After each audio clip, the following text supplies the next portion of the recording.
So good. So good. Thank you. Beep, beep. Hello, everybody. This is Frogman, and welcome back to Satisfactory. We're going to kind of have to take a couple of looks around real quick this morning before we get to doing anything else, because I've been just minorly busy in main base, building out a kind of a small train station, train intersection, train thingy area for us to play with. So let's get to talking about it. Thank you, sir, very much. We'll deal with you in just a little bit. So, last episode we did a little bit of back and forth work between all over the factory, and we got us a jetpack. We got tier 7 and 8 unlocked in the space elevator, and we built the first track line out to an area where we're going to build power at eventually. So, what I did, or I went ahead and did, is I decided that it was also time for me to go ahead and start designing a train station idea for main base. So since we're going to talk trains, and since trains are going to be a very large part of our base going forward, we need to kind of work with how they function now compared to when I first started playing the game back in 2019. This is how they work now because of the last update. The last update has given us collision, which they used to not have, meaning you could run multiple trains on the exact same track and never have to worry about routing or anything like that. They would just go where they needed to go and not care and pass right on through each other, to now to the point where if a train runs into a train, it makes an ugly mess all over the place that you have to clean up. So you have to understand now that you have to start signaling things. So we're playing now kind of on a level of the way we used to play, or at least have played, and we will play eventually once we get some of these little other factory building things done. Hello, autosave. Thank you, autosave. So as we move on through some of this other stuff, we're going to start seeing similarities to various technologies, even so much as when we were playing Manufactio. The signals mod actually uses a lot of the same idea and technology when it comes to this kind of a thing. So the signals are actually somewhat named the same as well. So let's talk about trains for just a little bit, and then we're going to go kind of start building some things.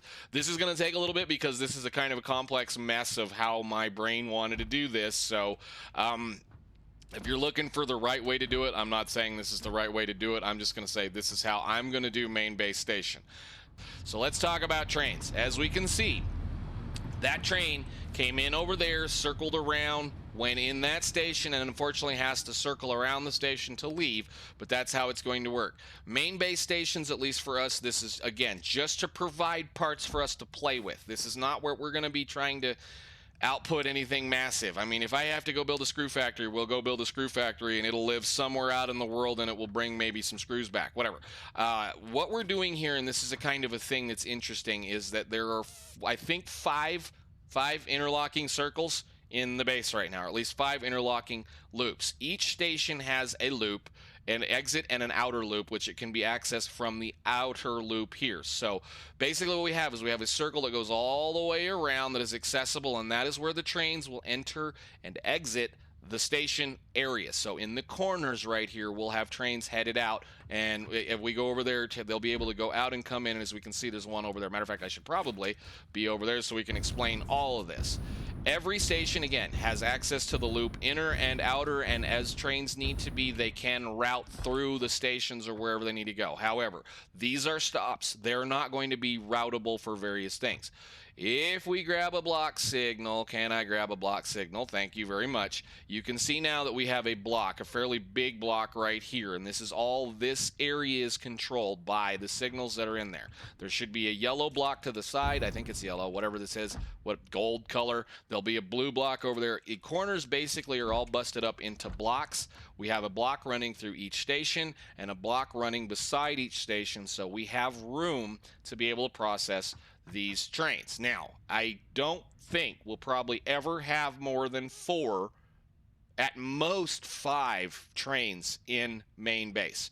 And the only reason I'm going to say 5 is because I may end up laying up another one over the top that will just be the build train. So build train from now on, we're just going to get it to where it can come in here, and then I can come down into main base, load up my inventory, fill up the train, load up my inventory, fill up the train, load up my inventory, fill up the train kind of thing, unless I need a full carload of stuff.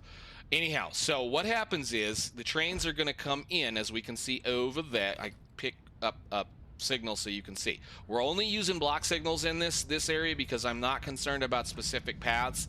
I'm more concerned about just trains being able to get in and get out, excuse me, without a problem. So trains come in, we're going to use double lane train tracks, so we're going to have 2 train tracks running all over the world. They'll be able to come in and select the station that they want to go into. So like that train can come in. Man, I have got the critters today. Spent some time outside yesterday afternoon and I, got to play with the trees. Love it. Trains will be able to come in and select to either go around the outside path, so they can come out the outside, go around like this one is doing right now, or they can go into the next station, which is available right there. They'll be able to then leave and grab the outside path, or if they need to, go into the next station, which actually they can't go in the next station. They have to go around the outside path.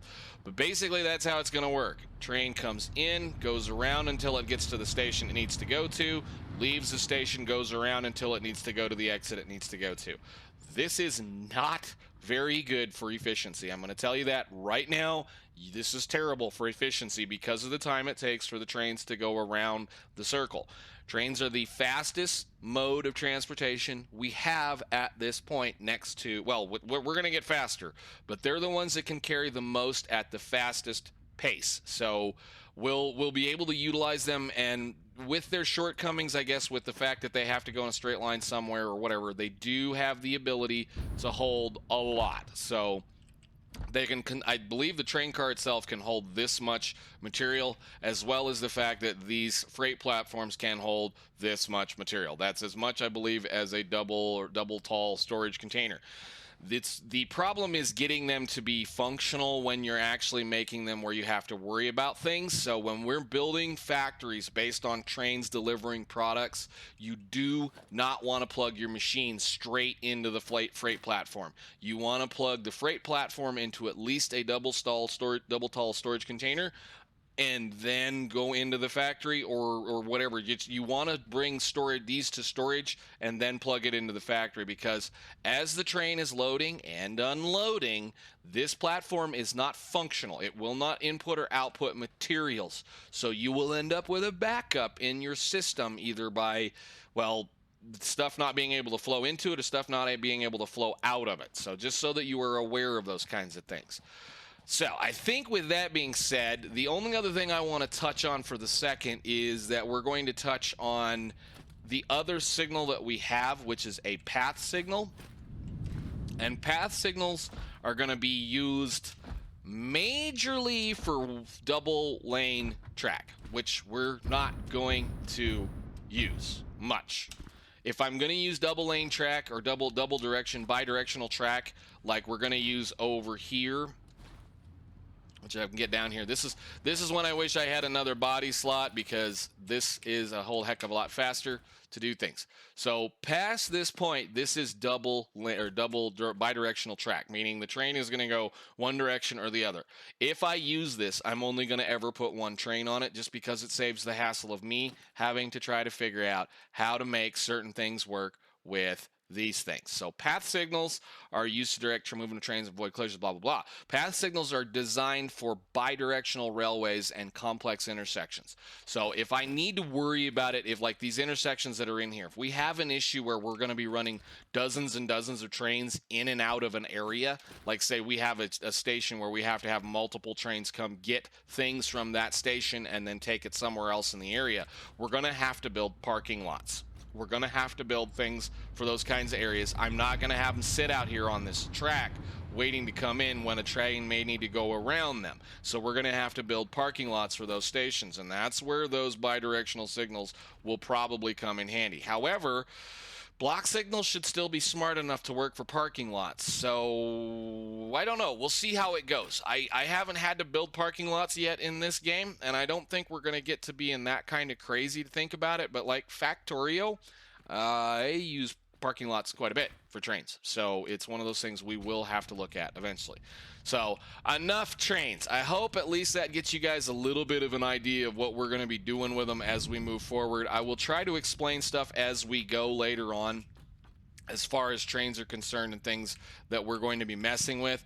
But for now, what we need to do is we need to start thinking about what we're going to do for this next build. So I'm going to drop a couple of things down, and I don't care if it's that long. I think that's only 3, and that's fine. This is going to be where we're going to use build for. So I'm going to set this to be build. Wow, is my caps lock key on? Yes, it is. Cool. We'll put that in here so that we know what we're doing. And this will allow us to be able to come back to this station and then go out to the other location. So what I want to go do right now is the numbers that we were talking about are scary and ridiculous. In order to come up with a large enough amount of things, we're going to have to build an awful lot of refineries. And an awful lot of refineries are going to require us to build an awful lot of space. And I think what we're going to do is we're going to build vertically out there in that area and try to stack as many refineries as we can on a reasonable area. So I think, let me go down to the bottom and see what we can do for getting some parts together, and I will be back with you guys.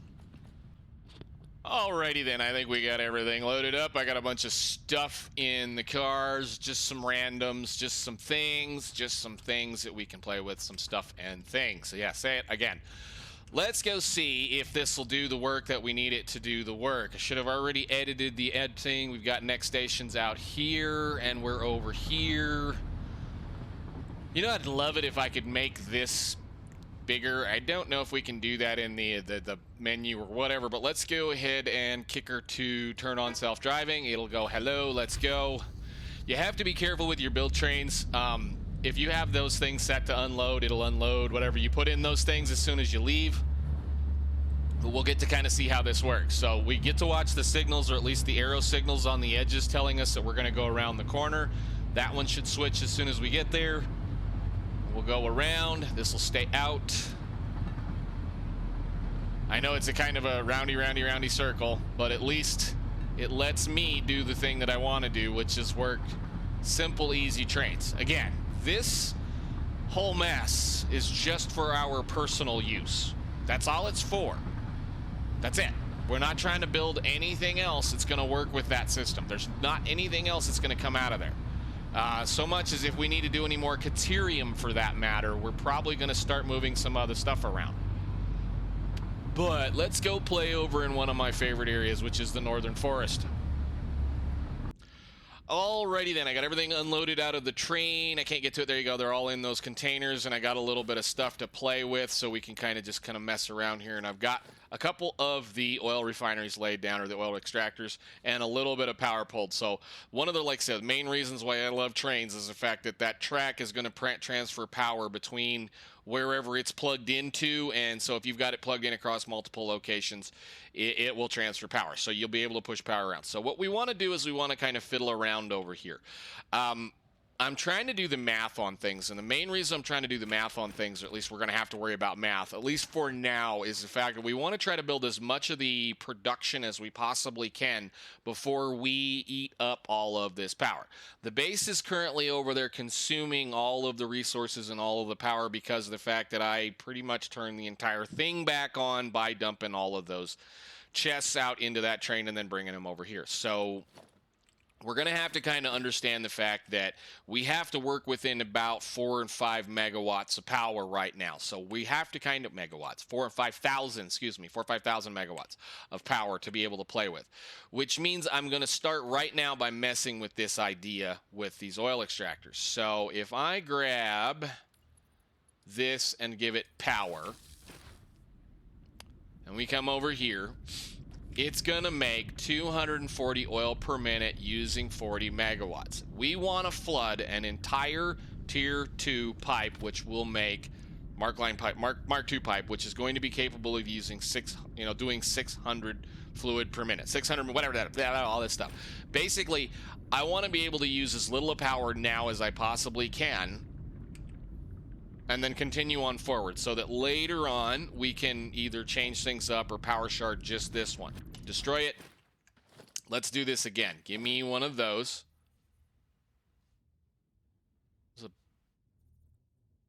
Looks like a hummingbird.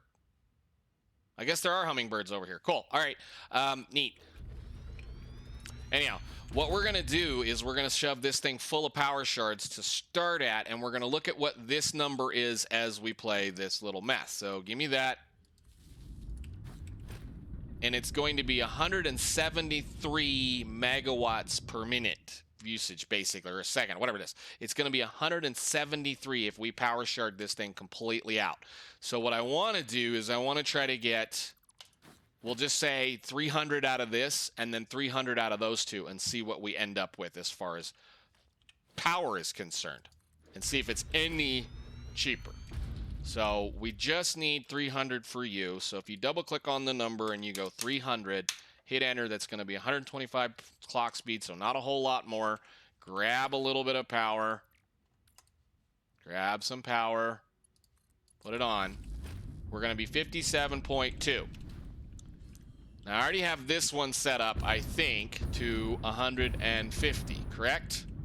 150 there, so 57.2. So at a clock speed of, give me my stuff back, we don't need those. At a clock speed of 125% on all of these, it'll be 57.2 times 3. It's 171 compared to the, whatever it is, 170, whatever it was this one is over here, correct? So if I go ahead again and delete you and build it again, this is when I wish I had a void. There is no fluid void in the game, so let's go ahead and crank that thing clear up to max capacity.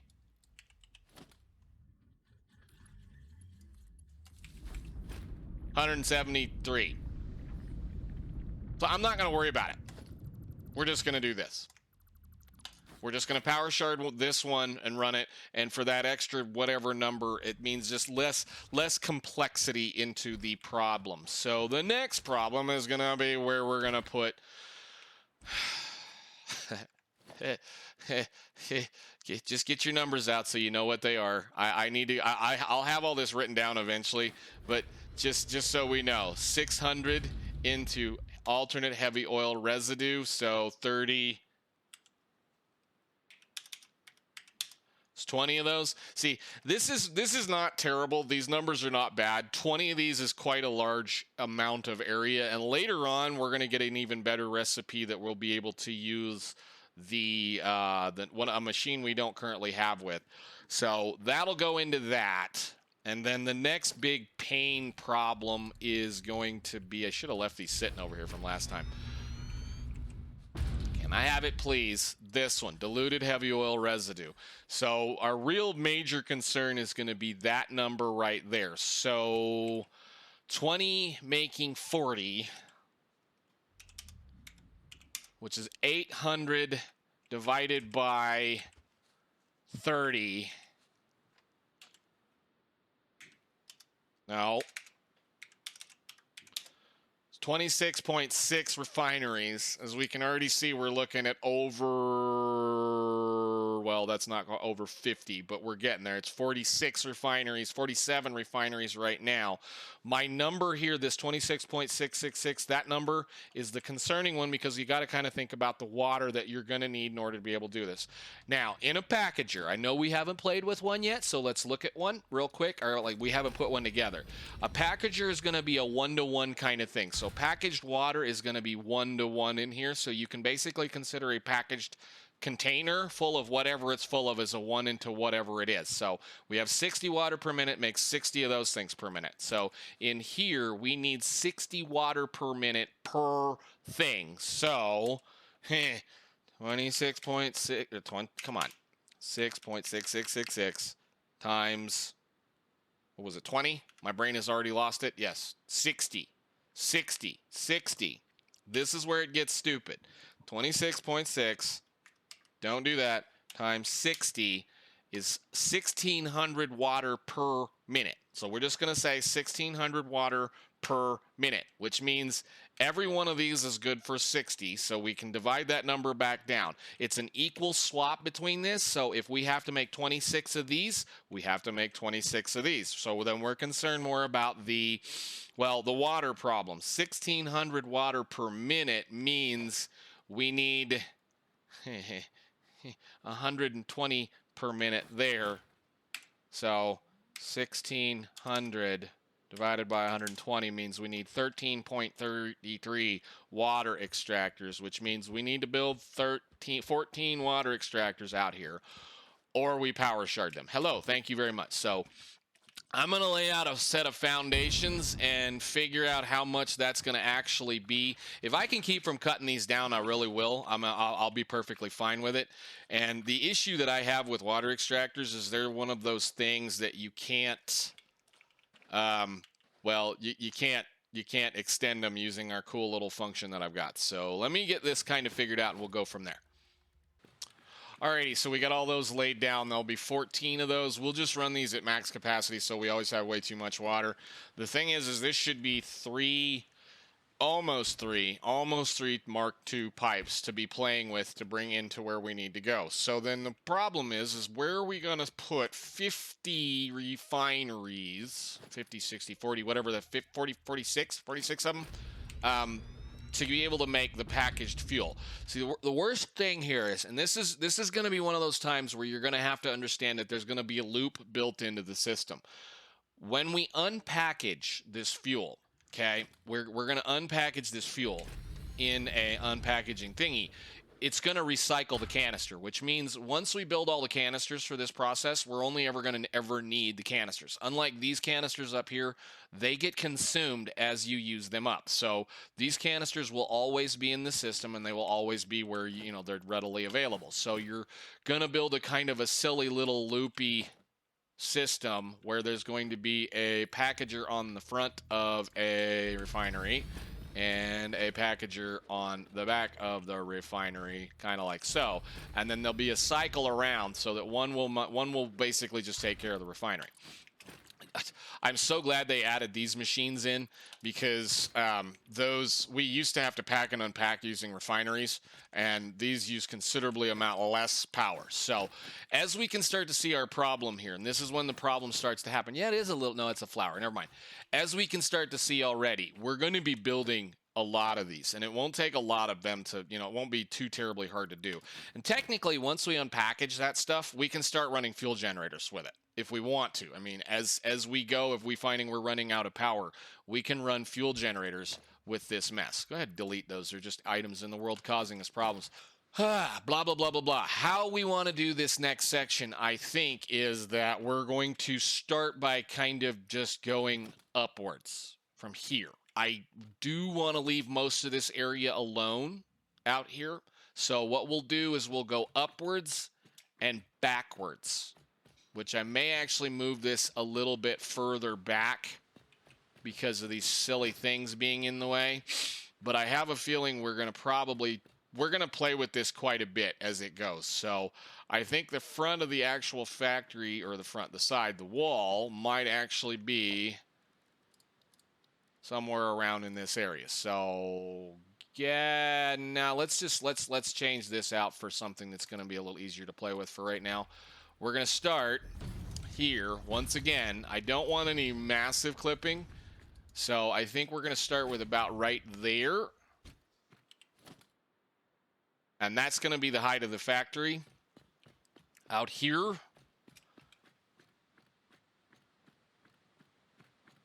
And that means I'm going to have to rebuild all of these and put them behind that wall as we go. As the point. No, we're going to build a floating factory over this lake. I'm going to try to not make as much of a mess as I can, mainly because you have these silly spires and arches and stuff around in the area. Plus, those mess of trees over there, those signify something even bigger that we're going to be playing with. Eventually, we're actually going to have a lot of fun over there. Actually, right there, actually, isn't it? It's right around in that little area right over there. Cool. All right, let's go get some stuff laid out, at least foundation, so we can kind of start playing around with this and get an idea of how tall and wide and big and everything that we have to do as far as stuff goes. So we're going to take you all the way up there and run you all the way down there and go all the other direction to there. How many is that? 2, that's a lot. Am I into the train station? Yes, I am. Back up off the train station just a little bit. Bang.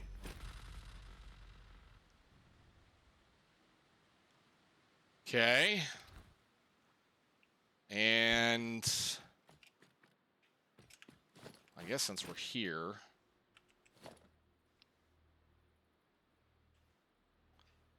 let's put one of these down real quick. Was that kind of decent looking? No.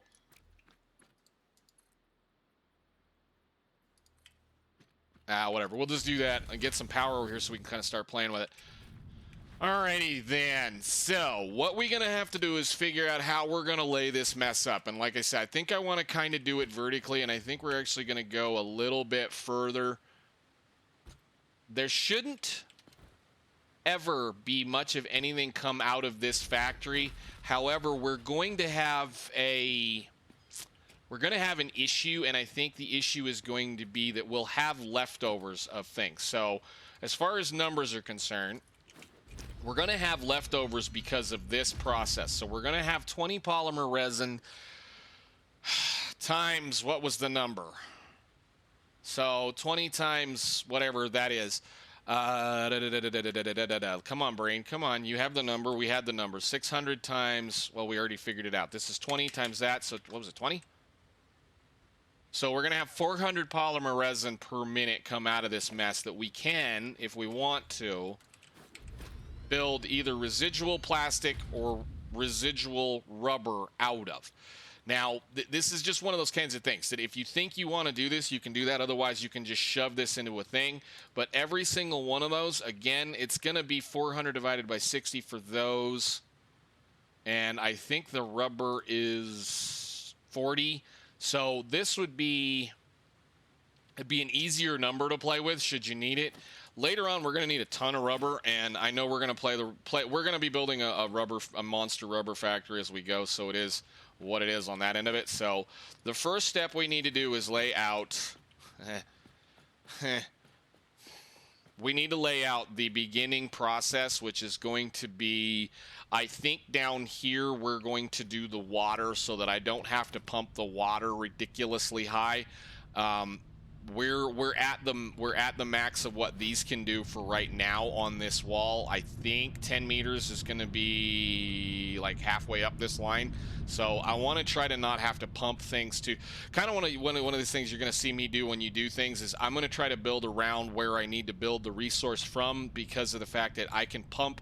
That's just going to be one pump up to the top of the thing. This is going to be 3 or 4 pumps that we're going to have to kind of play with as far as power is concerned. So we're going to start with the water process first, which means we're going to start with the processing of the actual fuel, which the fuel is going to happen on the first level, and then the other process is going to happen up another level. So that means we need 26.6 refineries pointed that direction. Can I make that? 27 refineries. No. Parts. Okay, I think we've got everything we need at that point in time. There's a whole lot of parts that are going to go into just this first section. So we're going to get this first section built today, I hope, and then probably work on to the next part in the next episode, because we're getting a little long. I'm really trying not to make these things very long, but just the way this game plays, you end up spending so much time doing things. So we built how many?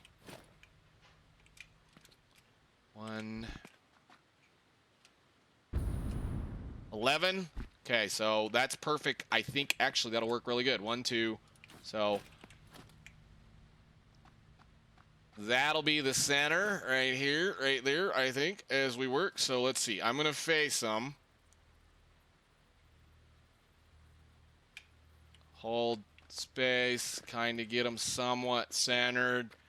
And I think we'll start right about there. Is that still centered? Yeah. 27 of them. And this is why I love this mod. So now I know how far we have to go. Right? Bang.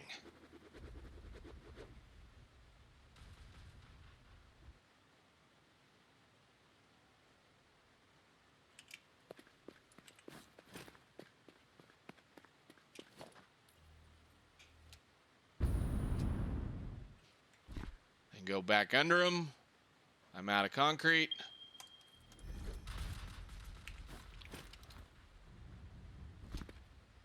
Did we get to the end? No. Do I have any more concrete on us? No. Lovely. Okay, cool. Let me go get some more pots.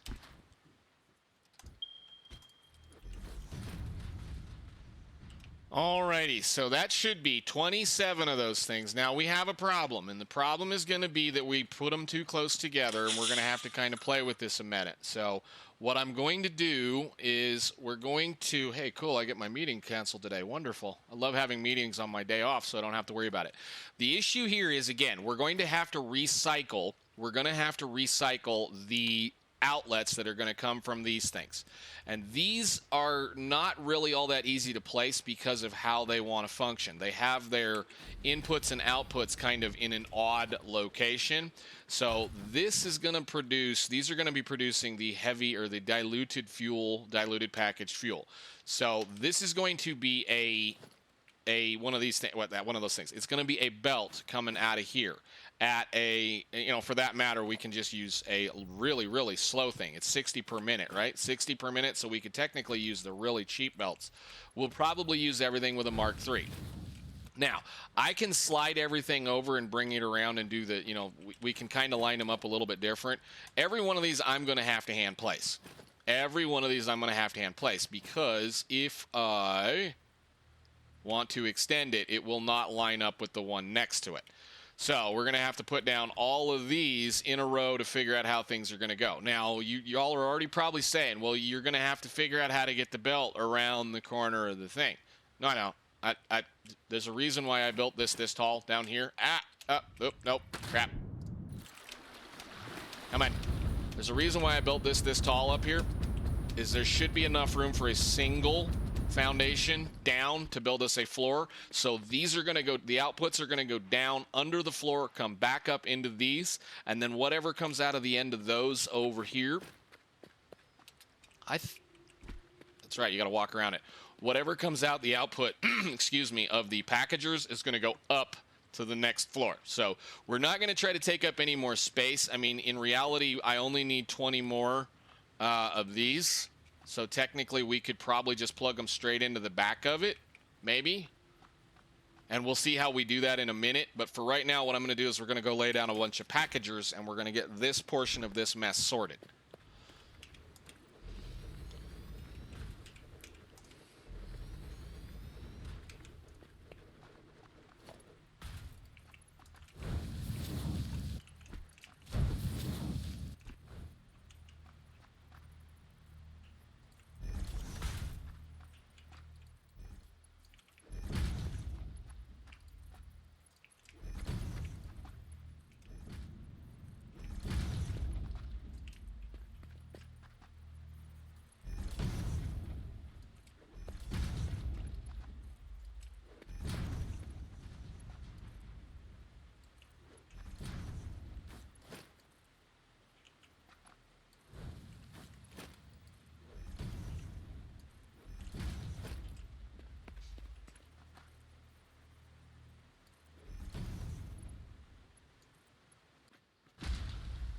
That's actually pretty good. Alrighty, so everything has been put together, at least not completely piped, but belted.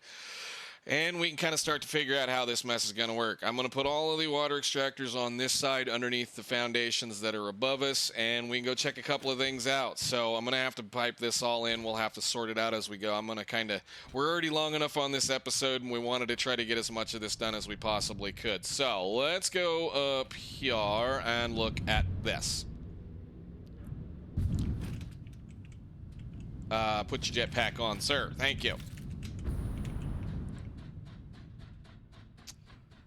So, that should be 27, refineries in a row, ready to go with 50, what did we figure? 50, however many packagers that we had to put down. Basically, it's one packager per every one of those things. So what is it, 50-something, 57, 58, whatever, 52. Yeah, brain is already tired.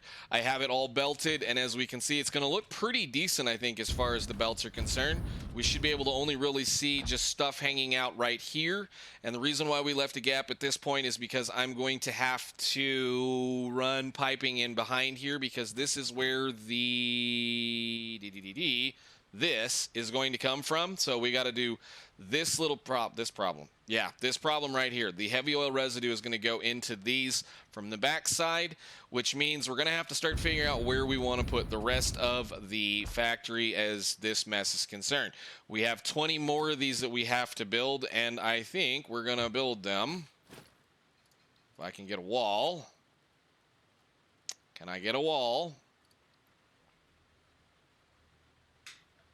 Use that.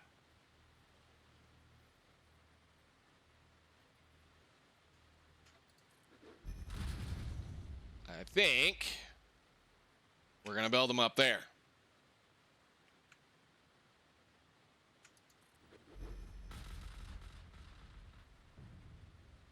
So, for now, I think I'm going to call it. I got a bunch more belt work, pipe work, and other things to kind of do, but basically what's going to happen when we're done with this whole mess, we ran the piping, or I should say ran the belting in a little bitty kind of an inner space on the bottom down here, and that will provide, there's a reason why we made this much space in between things, and we'll touch on it when we build the rest of this system.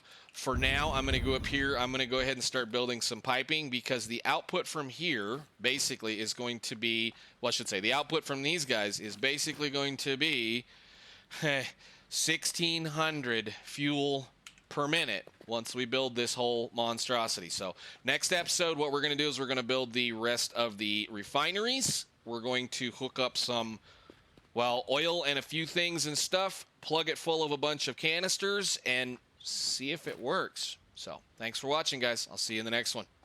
Bye.